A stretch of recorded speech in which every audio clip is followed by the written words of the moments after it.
opportunities are endless. And especially when you're younger, like my age, you don't have much risk. So you have very low expenses where you can really take those risks and see where they take you. I think the most dangerous thing is staying comfortable and staying stagnant when you're this young, because time is your greatest asset.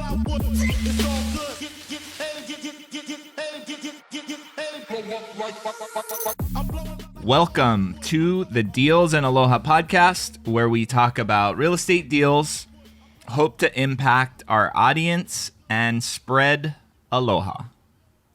Find us on all social media platforms at Kamohai and Tristan.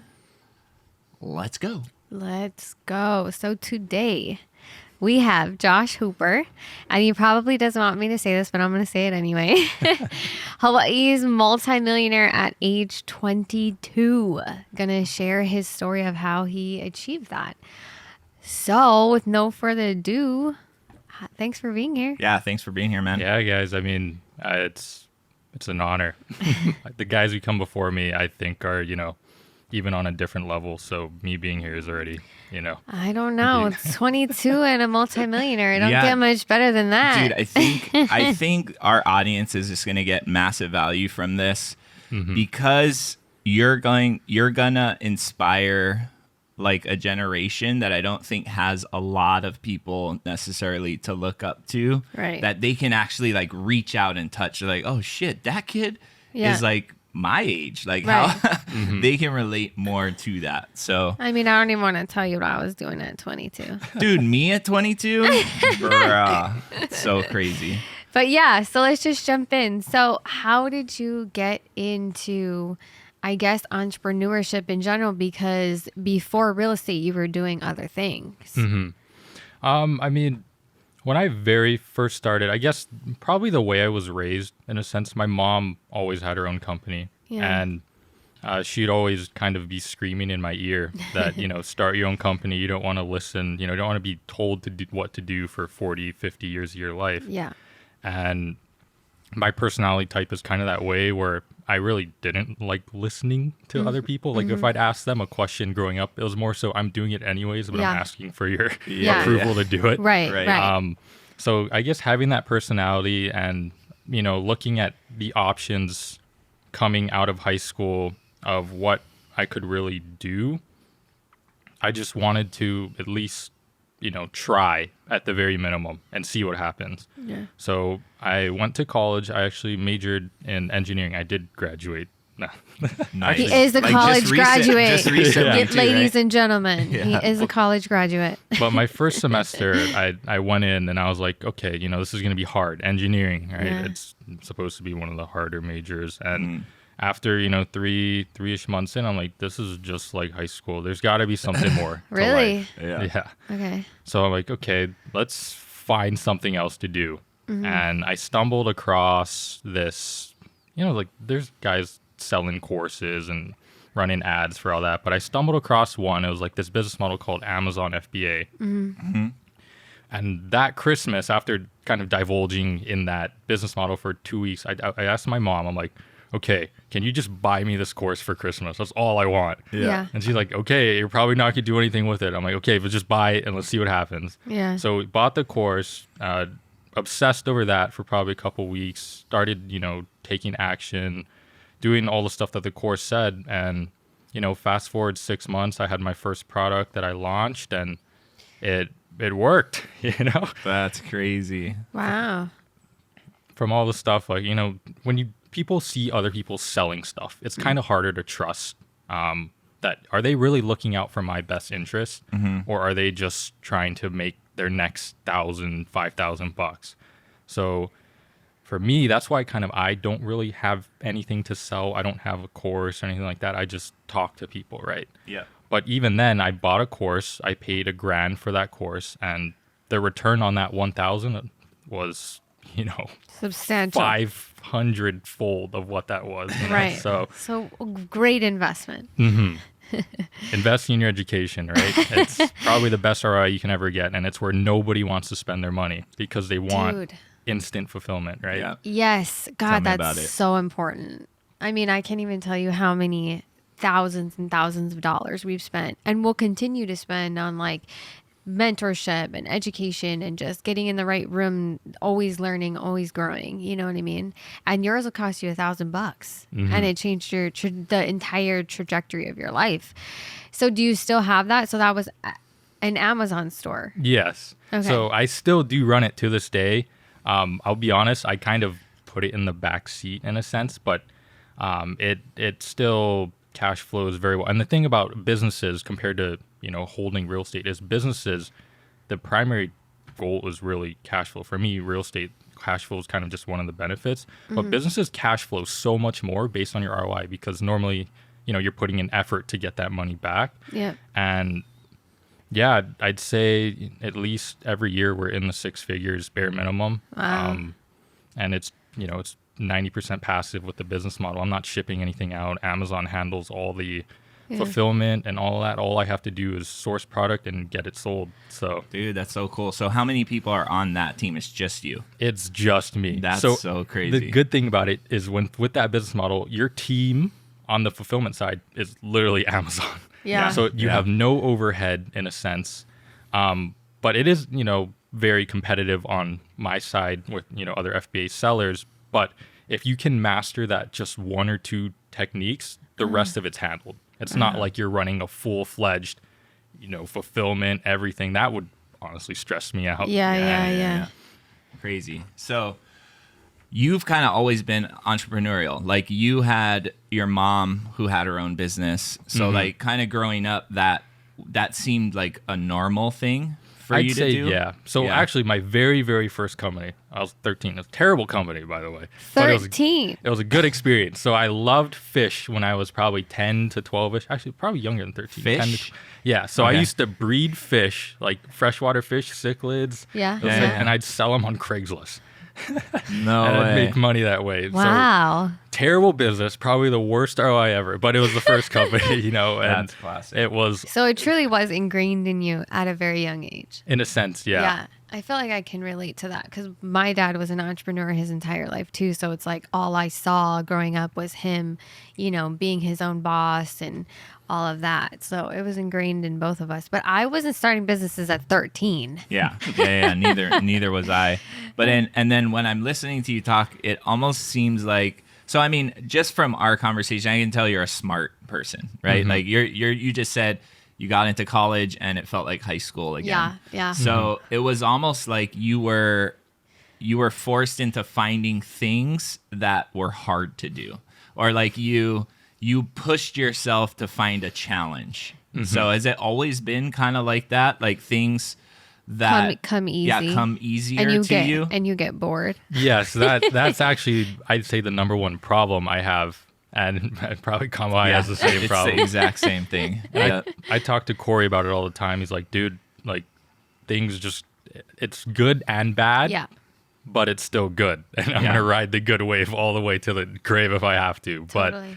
But if you have something in front of you and it's a challenge, right, you want to conquer. It's like the hill. Once you're at the top of the hill, you're like, What's now next? what? Yeah. Yeah, this is boring. I know. I've noticed a pattern in myself over the years and growing up where like I'll get really good at something really fast, and once I'm good at it, I'm just like I lose interest in it, honestly, because that's what it is, right? It's not challenging. So I feel like it takes a conscious effort to recognize that you have that kind of a pattern and that you make sure that you're pushing yourself in the right directions. Right. That's all Only comes down use to. it to positive advantage, right? Right. Okay, so how long before you started the Amazon store did you start like actually becoming financially free? Because you started that, you said, straight out of high school. Yeah, was it instant success? You picked a product, boom, you started making a ton of money? well, yes and no. So I still live with my parents, so I have no expense. So technically, Love any that. dollar in your account, you're financially free because the Yeah, only money you're really true. spending is food and Yeah. Totally. stupid They stuff. didn't charge you rent. Nah, my parents, they actually got a super good deal on the house. It was back when they were doing those lottery homes, so they only paid 50% of the value of the home when they got it. That's so they paid amazing. it off in like 5 years, no expenses. That's stuff like that. amazing. That's yeah. super cool. But they never charged me rent. So my first year on selling on Amazon, I mean, my goal was really just to make, extra money to fill my pocket. I think the first year we did about 35 grand in profit. Nice. And for a college kid handling a business like 3 hours a week, that's amazing. That's Yes, that's huge. amazing. Yeah. So then after that first product, I'm like, okay, have proof of concept. Let's go bigger. Yep. Second product, that one was kind of, I guess, the home run that really opened things up. That one, I sourced that probably a year after I first started that company. I had it in the store probably beginning of 2020, like right before COVID is when I launched it. And the first year, that product alone made like 100 grand. Wow. Profit. Yeah. And again, you're not managing anything really on It's literally in your pocket. Yeah, it's net. just automated everything. You're just looking at that bottom line number. Yeah. And then from there, it's just snowballing, launching more products. Wow.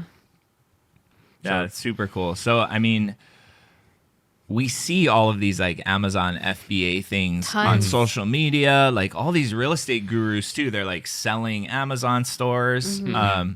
What would you say to somebody that was looking to get into the space and was interested in it? Like what are kind of some of the steps they should take? And I think very, very first step is determining if it's actually something you want to do. And, 2022, information is free online. Yeah. You can find anything. So if you Google Amazon FBA on YouTube, you'll probably find 10,000 something videos on some guy trying to sell you a course. But you can scroll through all that and look at exactly what each person is doing. And from there, you see if it's actually a business model you like. And if you do like it, then, go to step 2, maybe look at buying a course, or you can even do it for free. I mean, there's some stuff out there that's, kind of like Crash Course where you can Yeah. figure it out, not paying. Obviously, paying would probably fast forward your progress there. Right. But the biggest thing when I look at any Amazon store and product, whenever I'm helping either one of my buddies launch, if they're trying to launch a product, is I tell them you always have to have a competitive advantage. And I'll never, ever go into any market or launch a new product if I don't have that advantage. Because I don't want to compete on a level playing field. If you compete on a level playing field, you'll get average results. Right. Nobody wants average results, right? You Right. want that Totally. top 10, top 1 percentile result. So either make the product better, doing R&D, making it better value, putting like bundles together, stuff like that. It just makes it easier for a consumer to differentiate and say, I'm picking this guy's product because of this. And if you Yeah. can do that even just very simply, I mean, you can make hundreds, if not, 7 figures a year on Amazon. Yeah. I know some guys doing 8 figures a year on Amazon. They Wow. have big warehouses out in, Texas and stuff. But Yeah. I honestly haven't cared about the business that Yeah, much. yeah. That it's bad to say that. Yeah. But it's, I still keep it running, and I'm actually launching another product as we speak. It's just motivation when, you're at the top of the hill and you're like, What's new? What's Yep, new? What's next? do I really want to do this for an extra 100,000? Like, I feel like the first million really kind of changes your life. But then after you just start stacking more and more, it's like, this really doesn't do anything substantial in my opinion. Yeah. Totally. Yeah. Yeah. I mean, it's that whole thing where money doesn't create like happiness in any way, right? I mean, it allows us to be more resourceful and impact more, but it's like it's the drive and the purpose behind what you're doing. You know what I mean? So yeah, that's super cool. So you hit your first million. How old are you? That's a hard one because I never really paid attention to that number until I had to fill out a personal financial statement for one of my lenders. I'm like, Yeah. okay, filling out everything, do addition, subtraction, like, oh. You're like, oh, Damn. crap. I have money.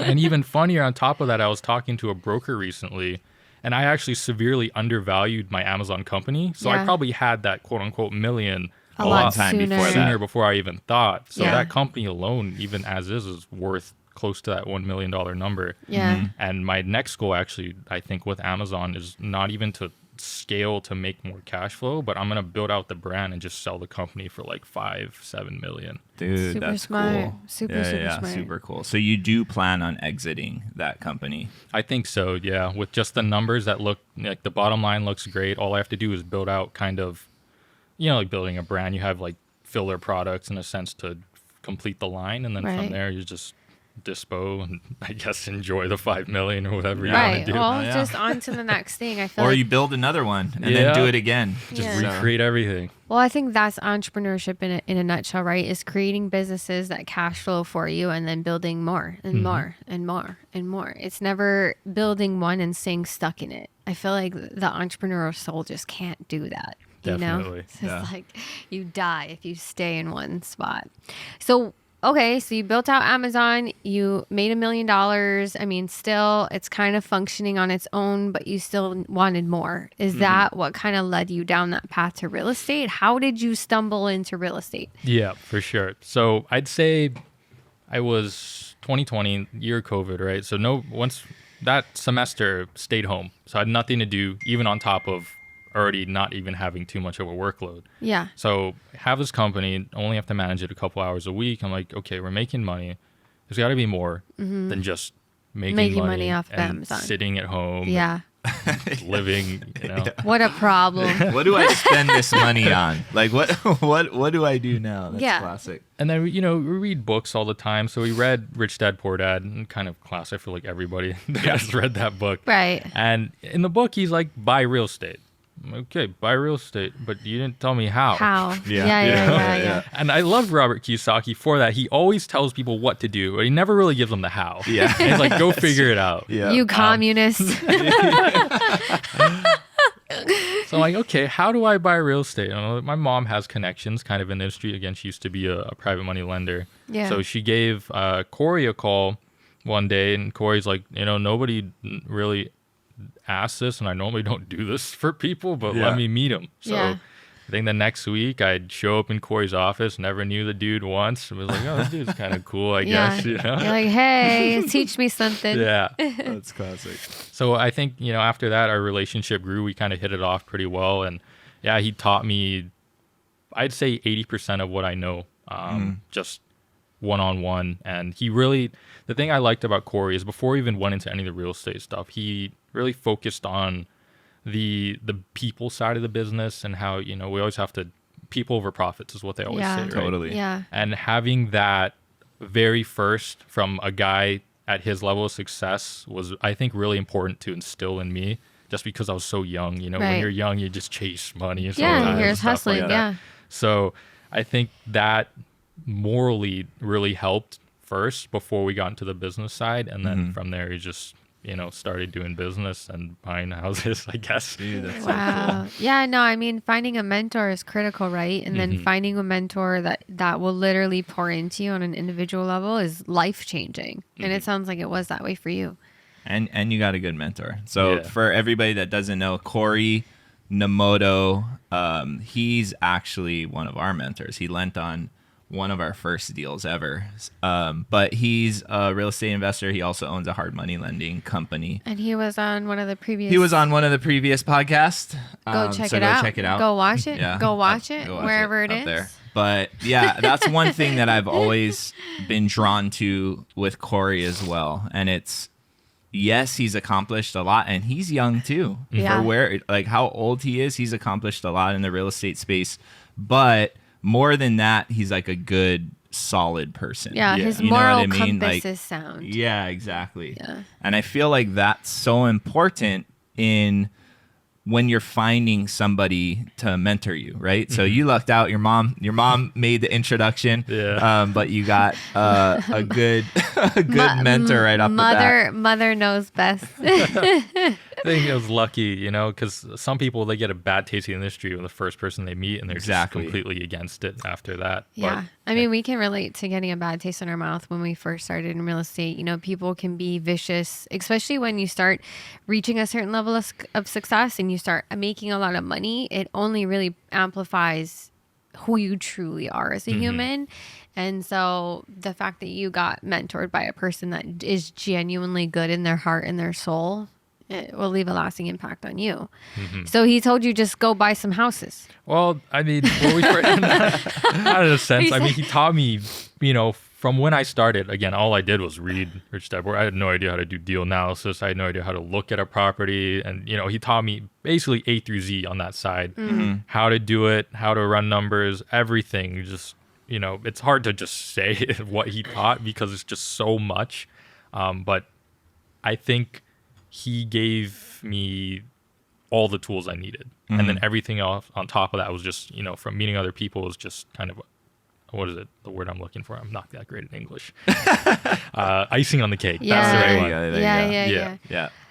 This is interesting to me because a lot of people, the main thing I feel like we've been getting asked recently was like underwriting. How do you underwrite deals? And like, I've always in my head, I'm like, you can't really like just talk about it. Like you have to show somebody how to do it. You know what I mean? You almost need like a whiteboard or a piece of paper, or like you need to be in a deal. So it's like, how did you learn actually how to do that? Or how did you grasp that concept? Oh man. Brute force. We go on the MLS. You said, all right, by next week, you're going to have 5 deals in front of me. You're going to analyze all of them, and we're going to check your numbers. Oh. Dude. So we did that. You tore them apart. If I missed something, like some stuff I missed when I first started, is like a leasehold. What is that? This deal looks great. Oh, Yeah. you got to be Hawaiian to buy it. Oh, I didn't know that. Yeah. That's a Hawaiian thing. You actually don't own the land. You Yeah. just own the house. So there's all those tiny, intricate things that, if you don't have all those reps in, you could miss that. And that could be, a make or break in any deal. 100%. So I think even, if somebody doesn't have that mentor one-on-one, they should always at least have like a buddy that's a little more experienced, or, people like you that would, just take a look at it, second glance to the eye, to make sure that everything checks the boxes before they sign that dotted line. Because once you take that hard money position and you fund it, the clock's ticking, right? And there's no turning back. Like you're Yep. in it from that point. So we always tell people the one thing that we wish we did when we got started, when we were starting on our first deal, is that very thing. Like we wish we would have partnered with like an experienced investor. Actually, and maybe it's not even partnering, but have them like look at the numbers and your underwriting and your analysis. So because you don't know what you don't know. Yeah. You just don't and you really only figure it out when you're in the midst of it, and you have to figure it out. You know what I mean? Okay, so talk to us about your first real estate transaction, your first deal. All right, first deal. So this one is in Missouri. That's actually where I still buy in, up in Kansas City. What brought you there? Like, yeah, why how did there? that happen? Oh, that's a whole story in itself. Because There you go. Corey's in Hawaii. Like, Yeah. So after, I'd say, networking for a while, just going to events, that was even out of my comfort zone when I first started. Like Corey forced me to go to my first meetup. I was like, dude, Corey, you sure I have to go? He didn't even go to it either. So I just, yeah. But I met a few guys like those WNN, CJ Kaleo, Blaze Wright, and those guys. And from there, I talked to them about kind of what they got going on. CJ's like, yeah, dude, I don't buy anything down here. So I'm like, so how do you do business? Do you fly up there? He's like, nope. Yeah. Down here. Yeah. So all you need is a laptop and a phone, and you can do business anywhere in the U.S. almost. In a sense, like, that's kind of crazy. Yeah. So from there, I kind of got interested. I started doing a little more digging, and I ended up actually doing a consulting period with CJ for, I think it was 6 months with him. And I think those 6 months is where I divulged Kansas City, Missouri. That was the market I focused on. And the good thing about that consulting is they had all the connections up there. And that's the hardest part about going to any market is you don't have people you trust. You don't know anyone. Yep. And if you're able to piggyback off of somebody else's connections when you're first starting, I think that would save you, again, tens of thousands of dollars just in mistakes along the way. Yep. Totally. Yep. 100%. So after that, during that consulting period, I actually ended up buying 2 homes. The first one was this one in, I'd call it a C area. Okay. Maybe C plus if you're being generous. Yeah. But it was a basic, when you first start, the 1% rule is kind of stuck in your head because everybody yells it all the time. That's what Right. you hear. Yeah, Yeah. exactly. And so I was like, okay, I got to get a 1%er, right? I don't do those much anymore. yeah. They also don't exist in Hawaii. Unless you have a Kalihi home that you turn into 5 5, units. yeah. Units. Yeah, exactly. Right. But yeah, it was a 1%er with just a single tenant in it. It was kind of a base hit deal. It wasn't a home run deal. And I think that was good because when you have the first deal be just so amazing, your expectation maybe gets too high. Skewed. Dude, 100%. Yeah. I 100% agree with Pause that. real quick. So for people that don't know what the 1% rule is, can you explain it? Sure. Yeah. So 1% rule, very, very basic, is just the rent every month on the property should be 1% of the total value. So if a home's worth $100,000, you're paying, they're paying $1,000 in rent a month. Yeah. So that home I actually bought at $82,000, and at the time it rented for about $900 a month. So Nice. 1%er. So over, Yeah. Yeah, the cap rate was still Rubbish. it was like a 7 cap, which isn't bad. But yeah, so it needed we were thinking of doing 15 to 20 grand in repairs, but turns out that was when material costs spiked completely. So we had to pivot super hard on the property. We were going to finish out the basement, add another bedroom, bathroom. And then we get a quote back from the contractor because, lumber prices, all this other stuff. Shut up. This is in double. 2020? Yeah, exactly. In the middle of that. So pivoted pretty hard. So we ended up only putting in, I think, about 10 grand. We fixed up the roof and that was it. And from there, we just rented it out. And just based on sheer market appreciation, because the past 2 years has been insane. And Bananas. that property is worth 135, 140. Nice. And yeah, the tenant's still in there at 1,000. So it's not a 1%er anymore, but Right. it's just, time's your friend when you're buying and holding. Yeah. So In real estate, it was a base hit, but it really kind of, again, gave you the proof of concept for you to go and do it again and do it again and again. Totally. Again. So that was a cash deal for you? Or did you get financing? Yeah. So how did you buy? How'd you find the deal, and then how'd you fund the deal? Okay. So the good thing about Kansas City and a lot of these Midwest markets is they're volume markets. So 90% you can find on the MLS. And if you want to get deep discount, you can still do off market, work with sellers. But these purchase prices are so low and they're so high volume, you could just focus on like 5 or 10 deals on the MLS and you'll probably get one of them. That's so awesome. And I'm not saying that for every 5-10 offers you'll get one property. That's not how it works. But unfortunately, we wish these days. We wish. But yeah, you could just I'd say if you put out an offer a day in Missouri, you'll get a contract at least once a month. Nice. That's awesome. Yeah. And so that's how I found them. And then funding it was only 80 grand. And at the time I had the Amazon company already. So I kind of had it in cash. Just sitting A in my milli. but we just bought it cash, and we actually refied out just with a HELOC. So there's an investment HELOC on that property right now. Lower LTV than I'd like. So I don't even know if I'm going to keep that property much longer. I might just 1031 out of it. But we funded it cash on the front end, funded rehab cash, and then did a refi. So nice. I guess it's a quote unquote burr. Burr. Yeah. Right. But with your own cash in the beginning. Yeah. And you can use hard money. With those cheaper deals, it's just when you go hard money and the prices are that cheap, the points and all the stupid fees add up to like 10% of the purchase price. Right. Why would I even do this anymore? Totally. Okay, so you had proof of concept on your first deal, and then you stopped? No. Once you have the proof of concept, that's where you really put the foot on the gas pedal, in my opinion. And I think that's what we did. We picked up the second one. So the first two I bought while I was, what year was that? No, that was 2021. So I was still in college. I bought 6 while I was in college. Nice. So the first 2 I'd say were the hardest, right? Because you didn't have the team and everything. Dude, same. But the second one was kind of a similar deal. It was actually a better deal. It was a no cash in burr. So we bought it like 90, put in 35. I think, and we appraised it like 165, 170. Oh, nice. Dude, nice. Full burr. Yep. Nice. That one was not a 1%er. But the nicer areas, the thing is 1% really only works in those kind of grosser areas. Yeah. C or even C minus. Right. B or higher, you're probably not going to find 1%ers these days at all. Or Yeah. you're going to leave money in the deal for sure. But I mean, I think it's important to note that that's okay, right? Like, I mean, we hear the 1% rule, 1% rule. That's what we're supposed to aim for and strive for. But there are like banging good deals that aren't 1%ers. Yeah, it's like concept of like you can't have every deal be a home run. In real estate, you'll get those home runs, but majority are base hits, you know? Yeah. So you said you bought 6 deals where you're in college, and a lot of them were similar in like numbers and... Yeah. Okay. Most of them were long-term rentals. I have 2 that are Airbnbs. And even in Kansas City, the good thing, it's a metro market still.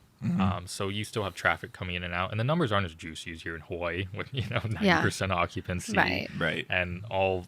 basically because Hawaii's a travel destination. Right. But we tried to buy in better areas. I still have CB areas as well. So we bought 6. I really don't even, I have to check like the books to even know the addresses. Like I forget about them once we close on them and stabilize them. It's just like, okay, it's there. If I get a call from a property manager, there's a problem. If not, I don't care about it ever again. Totally. Yeah. Love that. So what's the hardest thing about owning all of your investment properties out of state? The hardest, and I wouldn't even consider this hard, it'd just be the time difference, really. And, what I do to kind of combat that is just send emails. Because if you send emails, they'll see it in the morning. If I'm sending them at like 12 at night, I don't care. I have no shame in them seeing what time I sent the email. Yeah, same. But that is probably one of the harder parts. But I'd say the hardest part, I guess, or the pinnacle would be really verifying everything. And I know Jasmine and CJ, they always say trust but verify. Yep. And you have these contacts that you still work with them, for years at this point. And they're trusted contacts, but you still have to make sure that you're getting what you're paying for. They're doing what they're supposed to be doing. And that is very important, especially when you can't just, drive down to a property and blue tape something because it's 4,000 miles away. Right. So how do you do that? How do you trust but verify? The verify part. Is it just all about the people and the teams you build, or what? Yeah, it's mostly the team. So normally I try to use other guys to cross-reference. So if I have my GC finishing up a project, I'll either have my realtor, that guy, rockstar realtor, found that guy, haven't switched since. Either him or have my property manager verify all the work done, and just having those cross checks always to make sure that they're not doing stuff to just put money in their pocket. Right. They're actually doing what they're saying they're doing. Yeah. And doing a good job because you're virtual. So I mean, I know a lot of people. I just backtrack a little bit. A lot of people are interested in getting to the investment space, and they feel like Hawaii might not be the best place because we're not a cash flow market. What would you say to the person that is looking for a virtual market? Like, what should they look for? My 2 criteria, really, if you're going to go out of state, would be it has to be, you have to have a large population. So I think the bare minimum people will touch is something over 50,000 in that, I guess, metro area or whatever area it is. And you can check that using, there's a bunch of government websites where you can just check population data on certain areas.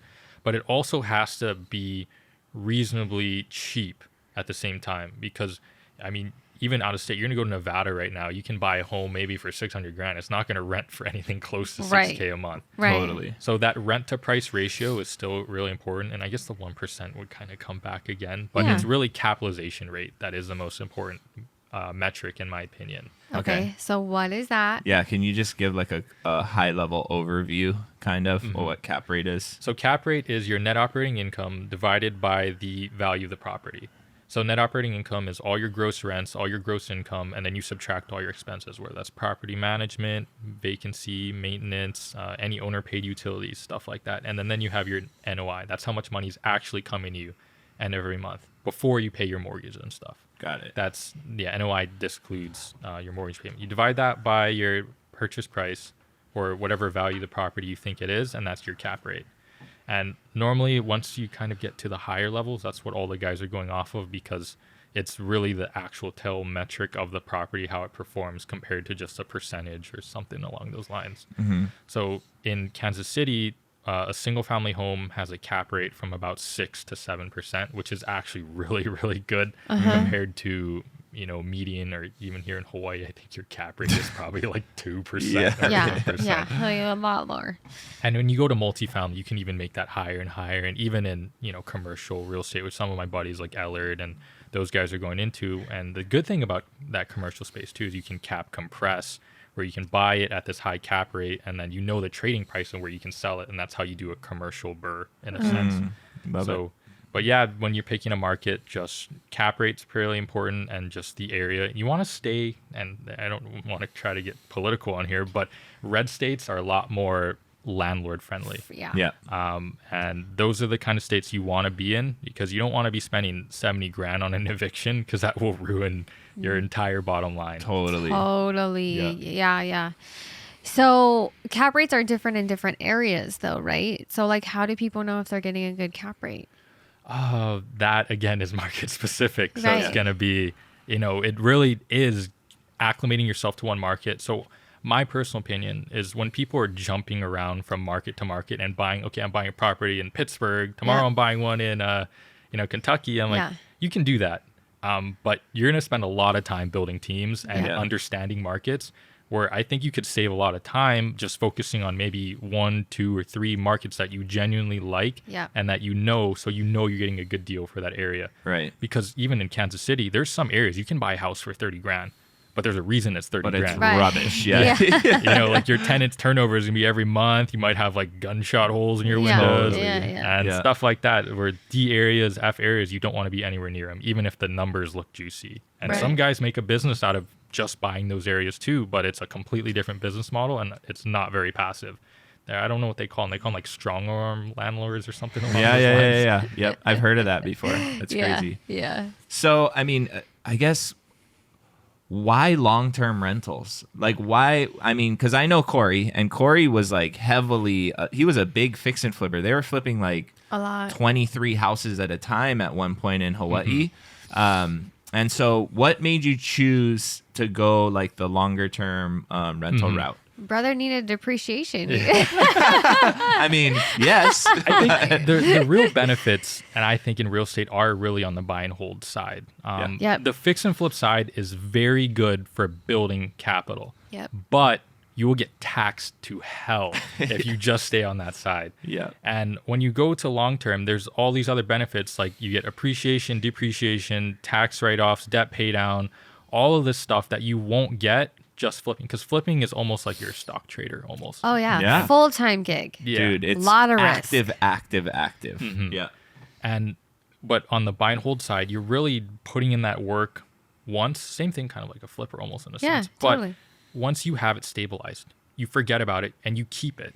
And when you keep it, that's when the value really starts coming in. You're getting, you can reassess your portfolio in 10 years. You probably have an extra like 5 million in equity. Yeah, if which you're is doing it. crazy. Totally. Yeah, it's so crazy. And you have property managers and all that. So you're not getting phone calls. Right. It's passive. And for me, I love business models that are 90% passive. And too. I only have to do problem solving when things go wrong. I don't want to be doing day-to-day work. And that's kind of, even for me, one of the, like, I guess, what word am I looking for again? Again, my English isn't that great. But it's kind of like one of the cornerstones, I guess, for what I'll look like if I want to do this business or not. Can I be passive in it? And flipping, you can be, but you'd have to put in a lot of work into building that team. It's very hard. And with the buy and hold side, it's actually a lot easier, because once you have it stabilized, you just forget about it. You just collect a check. Yeah. No, we couldn't agree more. I mean, I feel like with flipping, just like you said, it's a great active income, and we only do it to go ahead and buy passive income, really. You know what I mean? Yeah. Totally. So. I just think it's like a lot of people have like a preconceived notion that there's like a process to the real estate world. Like you have to start out wholesaling. Then you have to fix and flip, and then you get long-term rentals, But I think this is a good example of that is totally not the case at all. I think the other thing too is like fix and flipping is like sexy, Yeah. right? Like all the people on Instagram, they're like, So they look at wanna this see. big Yeah. check. Yeah, everybody is Look like, at this wants to before see and it. after, but they don't Right. talk about the fucking hell it was Well- getting it there. Well, that or the taxes that we have to pay are cap gain taxes, like after Yeah. that big check. So. No. And then, but the thing is that real true wealth, and if you ask anyone in the real estate space what their biggest regret normally is, especially fix and flippers, it's that they didn't keep more houses, right? And true wealth is really built through building a portfolio and that Holding. long term, holding that property. There's so many benefits to it. So you're hearing it from a 22-year-old Yeah. that you can get straight into just that long-term and buy and hold space, which I think is important. So what would you say though to other 22-year-olds right now that are searching for something more, or like they know that something is out there for them and they don't want to go that traditional route. They don't want to work for the man, but they don't have money. What would you tell them to do? Well, the thing is opportunities are endless. And especially when you're younger, like my age, you don't have much risk Yeah. in a sense. You don't have a whole family you have to feed. You don't have a mortgage payment normally. I mean, if you're 22 with a mortgage payment, great. Yeah, it's a good thing. But yeah. so you have very low expenses where you can really take those risks and see where they take you.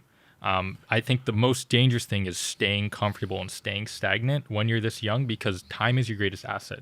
And you just really need to find one business model or something that you think you genuinely enjoy. You don't even have to enjoy it, but something that makes sense to build, I guess, your cash flow, your net worth, whatever it is. But internet's free. Everything is out there. You just have to go and look for it. So the excuse that, I didn't have the information, that's not an excuse. Yeah. It's all out there. Yeah. And you just have to go and either divulge it or just Google search it, really. It'll show up. Exactly. Totally. That's your reel right there. That's your Instagram reel right there. I mean, there's no excuses nowadays. I mean, back in 20 years ago, that could have been something people said, but we have so much information at our fingertips that cannot be an excuse anymore. And I think especially for the young people, and I'm old man, so I'm talking to my younger self, but I don't want to live a life because I was put into a box and I was told that's what I had to do, right? And I think a lot of people get pushed into directions from their parents or society that this is what they should do. And if I could look back and talk to my previous self, it would be to try new things, like make my own path and take risks, especially when I was young. I didn't have a family. I didn't have to really worry about expenses. Like, there's no excuse. Like, go out and try shit. You know what I mean? Because even if you lose it all, oh well, like you didn't lose much. Yeah, You what know is I mean? all when you're 22, right? Exactly. It's only like 5-10 grand. Like, you can make that back in a month or two just working a job. And again, no expenses. So 90% of your money can go directly to these businesses or whatever thing you really want to do. Exactly. Totally. Exactly. Yeah, I love that. So how many rental properties do you have now? Currently, we have 8. And we're actually buying another one next week. I think our close date's on Tuesday. Congrats. So, hopefully that one turns out well. That one's a pretty good one on the numbers side as well. But yeah, with the, how the market is, I guess, quote unquote, shifting, we're just being uber conservative with Smart. our ARVs and such. But Yep. my thing is I'm very, very leverage sensitive. So my portfolio right now is super under leveraged, which Really? is good. Yeah. It's It really makes good.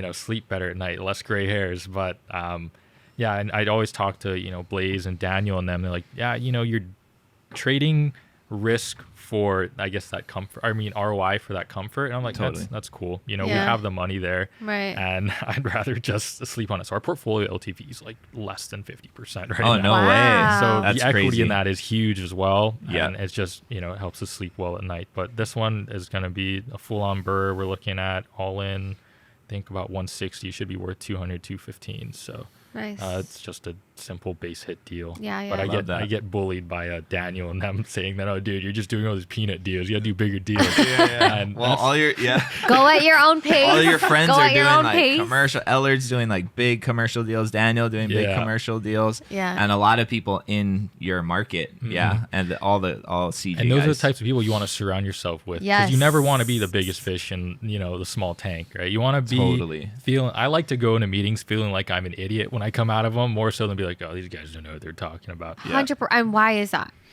That's how you grow. Yes. Because if you have all these guys that you're doing better than, you're kind of telling yourself, oh, I know what I'm doing. I got it. I'm at the top.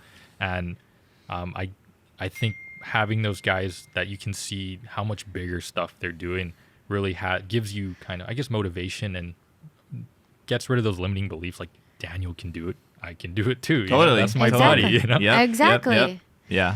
Yeah, I love that. That's such an important thing. And we say it all the time, is making sure you're surrounding yourself with people that are way fucking smarter than you. And Like- doing bigger deals, because it shows you what's possible. It shows you that you still have a ways to grow, that you're not at the top. You don't know it all, because I feel like when you start thinking that way, that's when you start to go downhill, Totally. right? Yeah. And Growth immediately stops. I'm just trying to achieve new levels. Yeah. You know what I mean? Every year. So what's next for you then? I mean, like, where do you see yourself going? Are we getting into commercial deals and stuff? I know. A I- new market, maybe? It's just, Are we going to stay in baby deals? no. Peanut deals. The thing about those peanut deals is there's so little risk, but it's not that much of an ROI. I mean, you're still making a good ROI, but you're not making much money there. Right, right. And those are safe deals in a sense. But yeah, I think I really don't know where that next step is, whether it is buying commercial properties or larger multifamily deals. But we're really not pressed on it. We're just kind of taking our time, which sounds bad, but it's actually I don't think so. it's comforting at the same time. But Yeah. we're always looking to scale up, even if that's horizontal or vertically, either way. So right now I'm actually focused more so on the Amazon company on the scaling side, because I Nice. know I can murder that ROI if Yeah. I just build that brand out and get Yeah. an extra 5 million on the valuation. I mean, that's a quote unquote, you could call that a bird. You Yeah, totally big could. time. Big Yeah. time. Crazy. But yeah, on the real estate side, probably just buying either commercial retail or commercial multifamily. I did buy a duplex, but there's nothing special about that. It's Yeah. whatever. It's just 2 homes instead of 1. Right, Yeah. right. But yeah, probably bigger deals, maybe even starting more companies. Is just really boredom and where that leads you to. And you never really know where you'll end up or what people you'll meet in whatever industry you end up in. But just networking and meeting those types of people can Yeah. open doors that you never even thought were possible. I mean, I can't even fathom where you will be when you're my age. You're 22 years old, so you still have like so much opportunity to grow and go into other businesses and stuff. But let me just real quick, for your long-term rentals, your business right now in Missouri, what does that team look like? So I'd say the core, I know they always say core, but I really think of all of them as important personally. Totally. Yeah. So the biggest one, in my opinion, would obviously be your contractor. Contractor is going to make or break deals sometimes. Yep. With the contractor, I have my realtor. His name's Steven. A lot of guys use him now. I love that guy. But super rock star realtor. Like, he knows what he's talking about, those types of realtors. Yep. And he goes down to every property and he videos the whole thing for me: electrical panel, roof, foundation. So Oh, good. save money on the inspection if you don't need to even do it, because you already have Steven. Right. So property manager is also super important guy. My guy, he's kind of one of those corporate property managers almost, to a sense, so they just have everything streamlined. And the reason I picked them, honestly, is just because their interface was so pretty. I was like, I gotta go with this guy. But property manager, contractor, agent, inspector, I think those like the core 4. And inspector, I mean, you just got to find a good one in the market. And the best way to find these contacts, if you're going into a new market, in my opinion, if you have one person you already know in that market that you can trust, ask them for who they use. Yeah. Because that's how you can at least start getting your feet wet. You don't want to, I mean, you could go on like Kelly Blue Book or not Yeah. Kelly Blue Book. What is it? The White Pages. Yellow White Pages, Or yeah. like bigger pockets. Yeah. You could do that. But I really like having personal connections and building off of those instead, because I feel like those are a lot more grounded. Yeah. And there's more accountability there. Whereas like, oh, my buddy Steven recommended me to you, more so than I found you on Google. Right. Angie's List. Yeah. Referrals are the best, and they are for us too, you know. Totally. So, so what was the last deal that you did? Last deal that I did was actually that duplex. That duplex? Nice. Okay. And that one, it was not a fun one. And so the way you can tell sometimes if you know you might not be getting that great of a deal, even though the numbers are super juicy, you can go on PropStream or whatever software you have. You look at who's the seller. And this seller was a corporate seller. So he had 25 properties. He had, probably like $10 He was an million investor worth. himself. Yeah. So I already had a kind of a feeling there's something wrong with this. Yeah. But we got it so cheap where I had such a big buffer where I knew even if that big thing came up, I'd have money for it. Right. Yeah. Right. So we bought that property, if I remember correctly, it was about 115,000. We plan on putting in 19, fixing it up and renting it. That rented both sides total $1,900. The value of that at that 1,900 rent was probably 175. So we're gonna be all in 135. It was great. Yeah. Reason it was a terrible deal, it wasn't a terrible deal, but the reason that I didn't get as great of a deal as the numbers look like, the sewer line was collapsed. Oh. Completely collapsed. Oh no. And that one was harder to tell because when we had the inspector go in, he put the scope line, thing yeah. going Yep. down, and it just went to mud. And normally that just means it's clogged. So Yeah. I Totally. cleaned it. Yeah. Go down again, still clogged. Okay, something's wrong here. Yeah. And turns out what happened is they built an illegal extension over where the sewer line was in the ground, And it that smashed settled it and crushed it. So instead of even being able to repair that, we had to retrench a new line the complete other All the way direction. out to the main. All the way out to the main. So that ran us about $10,000. Yeah. So we're all in on that one about 145. It's still worth 175. So the numbers were still good. Yeah. And that Yeah. thing's like a 10 cap. How it performs. nice. So it's why still was good. why was that a shitty deal? It was because it was going to be better, was but gonna we be couldn't better. see that thing. Yeah. That's so funny. Which is cool, and all that tells you is that you bought the deal where you're supposed Where to, you're- buy, yeah. right? Like you bought the deal right. So Because you when I had- first went into contract, I was like, oh, 130, I can do 130 right now. Yeah, It's yeah. great. But then I was like, maybe I should try to get a reduction here. This guy's a corporate seller. He's not stupid. I see his entire portfolio right here. yeah. So I'm like, there has to be something hidden here. Something. totally, And when you buy it right and you pad your numbers that way, you'll always be fine. yeah, So are you using hard money? Are you still using cash? Are you doing both? Are you doing conventional? Normally, when I'm buying them on the front end, cash. Okay. Yeah. And either that's my own cash or PML. I have PML in-house where Yeah. it's family because Yeah. my Yeah. Chinese side has some That's, money. that's the best kind. Yeah. yeah, So normally we buy them cash and we're in and out in probably a month or two. Wow. Nice. And our lenders have no seasoning periods. Some of them even do ARV appraisals. So they'll do, even when the property's not fixed up, they'll do ARV ARV. appraisal minus the construction funds. They'll hold it back and reimburse us as we fix it. nice. So we can be in and out theoretically in less than 30, 45 days with our cash.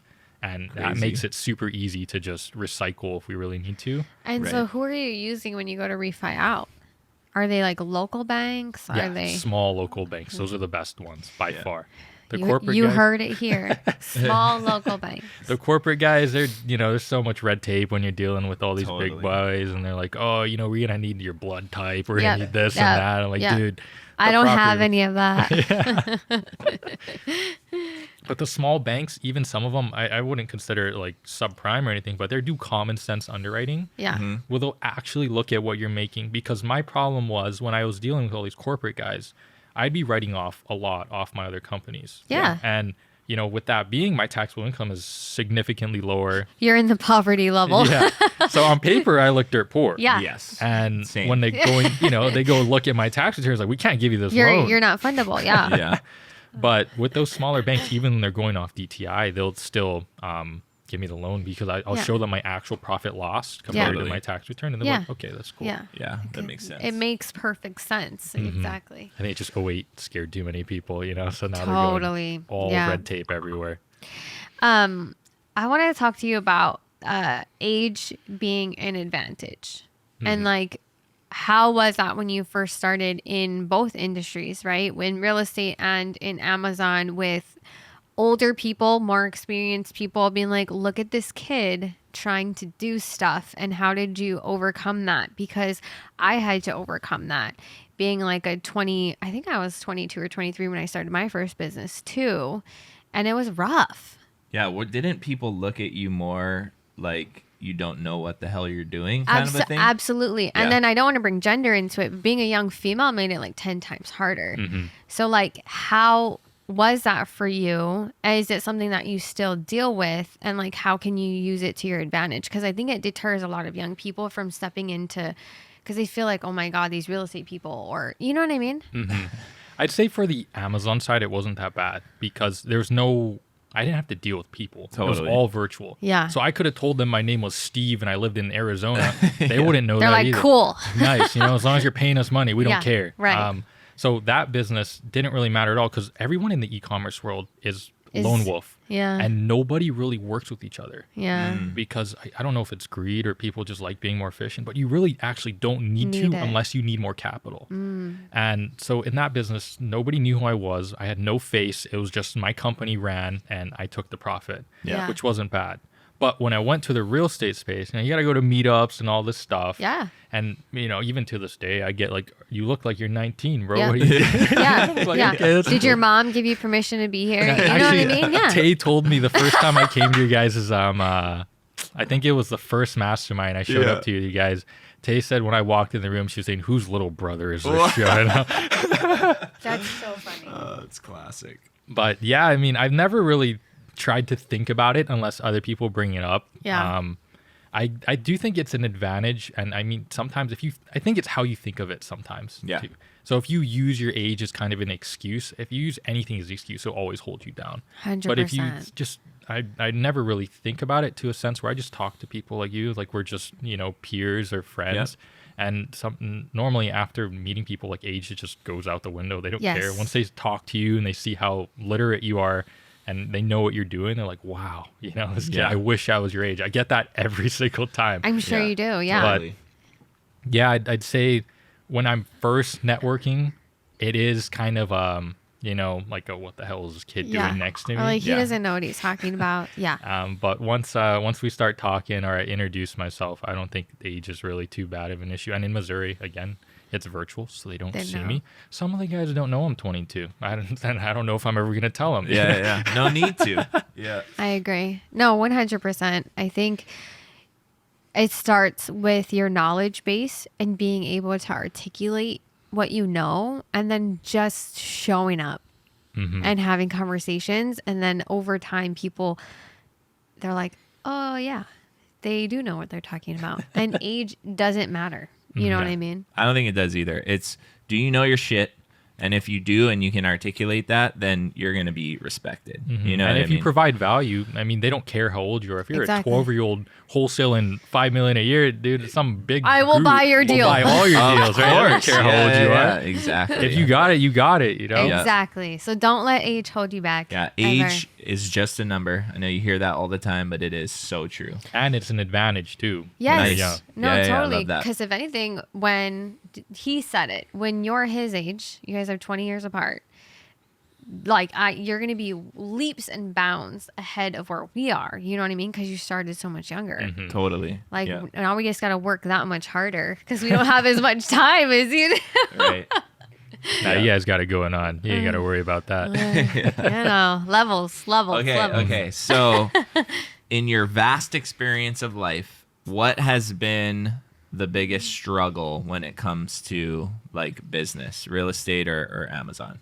I'd say the biggest struggle in my journey, at least, would always be, I wouldn't say motivation, but I think that's kind of intertwined with getting comfortable, right? Because once you're on the top of that hill, and you're like, okay, what is next? You know, I already have this. I did this already. This is what I thought I wanted. And when you get there, there's really not much fulfillment. Yeah. And you stand there and you look at all you built. You're like, okay, this is great, but there has to be something more, and you don't know what that is. Yeah. And you're always chasing it. So for me, that's kind of where I guess I'd have shortcomings is once I've reached that hill, I'd kind of start to abandon what I've built on the way up in order to chase that new thing. And if I were to focus back on those things, I feel like it could be even a way better place than I am now. And that, you know, just thinking about what's possible versus where you are now is just, you know, it's wild to think about. Totally. So Yeah. how do you, I mean, I feel like once you actually match what you're doing with impact, just a whole new level of fulfillment and achievement comes into play. So it's really finding what that is. Yeah. Because you can, like you said, you can have all the money in the world. Like all of these billionaires, they're freaking miserable because at the end of the day, you already said it, money doesn't equal happiness. Money is a vehicle. Yeah. And that's it.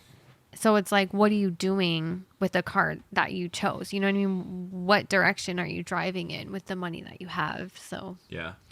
But I think it's cool too when you're working on, because like I said earlier, we deal with that same kind of issue of like do something, get really good at it, and then well, you do not necessarily like super fulfilled. Like there's probably something else, and that what you had built before you kind of just like lay to the wayside while you search for this new thing that's going to be way more fulfilling because you know it is.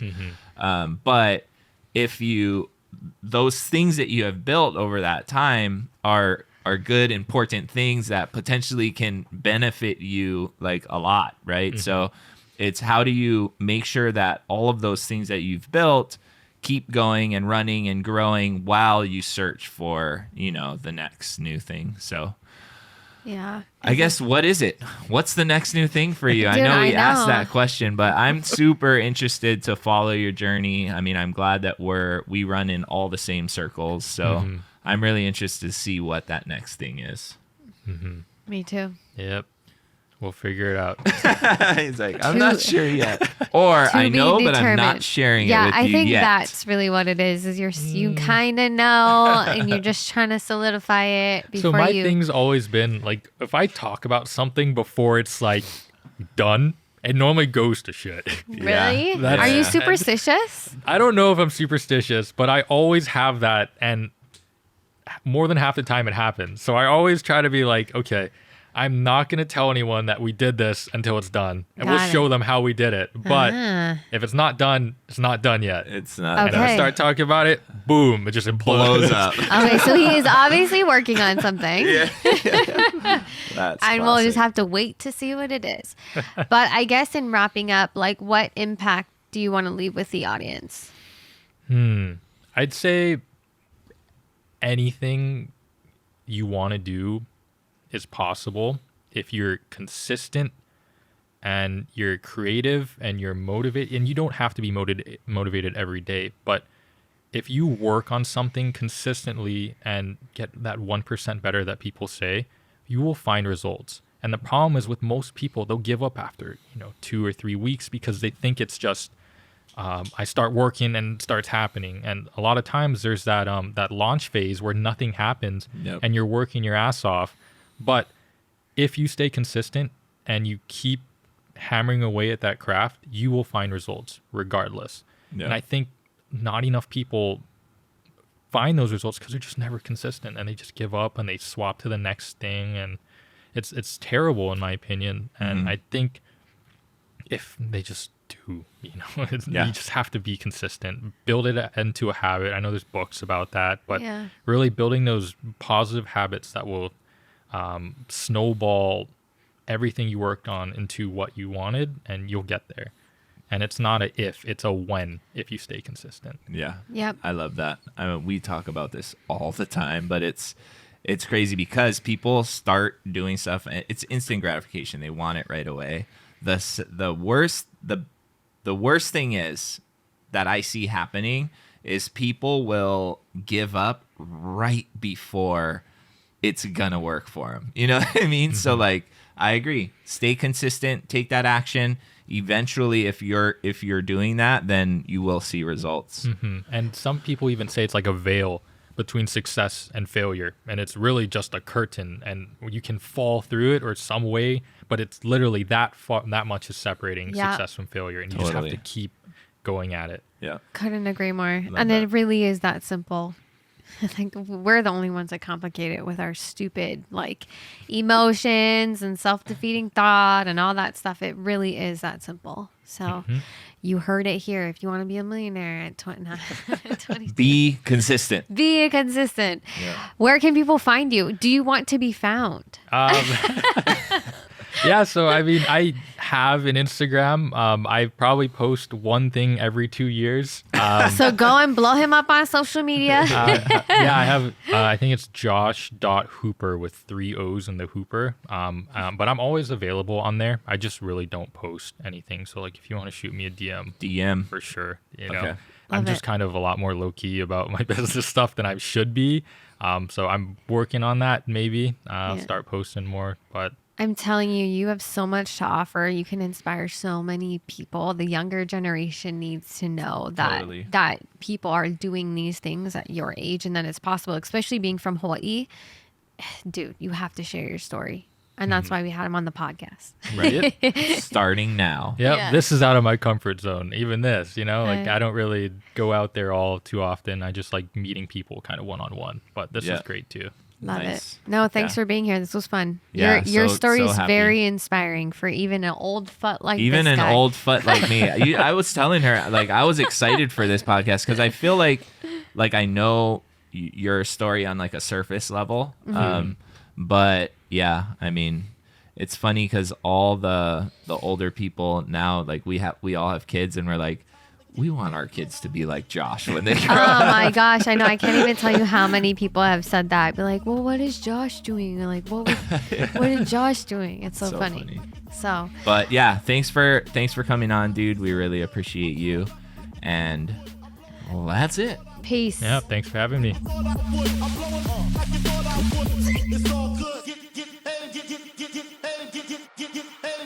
like